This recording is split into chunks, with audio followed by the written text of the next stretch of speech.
Some people leave footprints in the sand. Others leave light.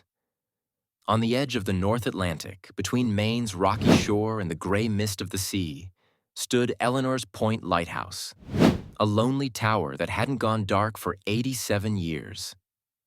The keeper was Lucas Hale, a quiet man in his 40s who kept the old lamp burning even after ships had GPS and satellites.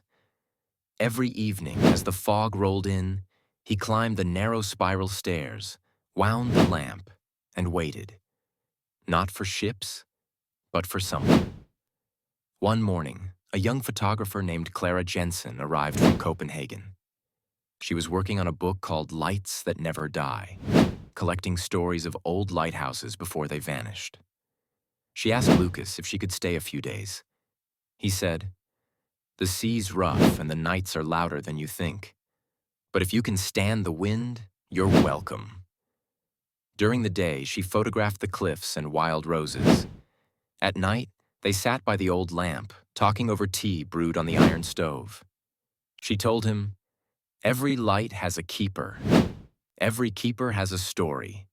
He just smiled and said, "Mine's not finished yet."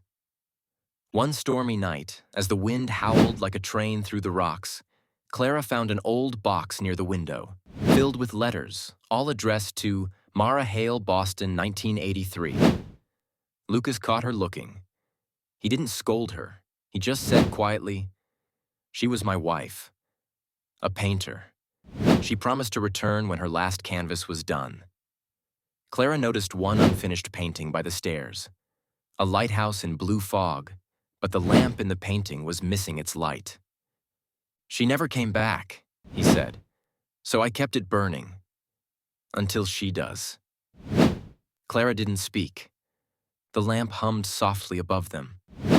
That night, for the first time, she dreamed of the sea glowing gold. Days turned into weeks. Clara extended her stay, saying she needed more photos, but the truth was, she felt something she couldn't name. Every morning she helped polish the glass lens. Every night she wrote unseen words in her notebook. He waits not for her, but for hope itself. One evening, Lucas found her sketching. She had drawn the same lighthouse painting, but this time the lamp was shining. He looked at her quietly, and for the first time in decades, he felt the ache of life returning. Then came the worst storm in 50 years. Waves hit the rocks like fists. The generator failed. The light went out. In total darkness, Lucas panicked, not for himself, but for the ships still out there. He tried to fix the fuse, but water flooded the lower room. Clara grabbed the old oil lantern and shouted through the wind, "Light this one! Old light, new flame." Together they climbed to the top, soaked, freezing, fighting the storm. When the lantern finally flared to life, it glowed brighter than either expected. For miles across the black water, the light shone steady, and a distant horn answered. The next morning, a fishing vessel radioed that they'd seen the light, and it saved them.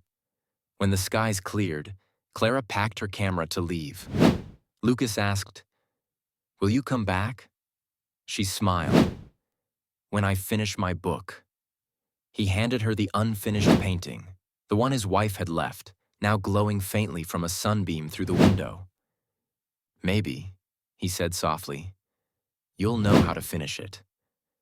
Years later, tourists visiting the new museum at Eleanor's Point saw a painting hanging in the hall.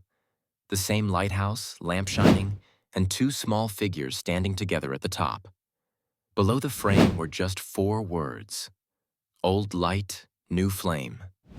And when the fog rolls in each spring, locals still swear they see 2 silhouettes in the tower, one holding a lantern and one holding a camera.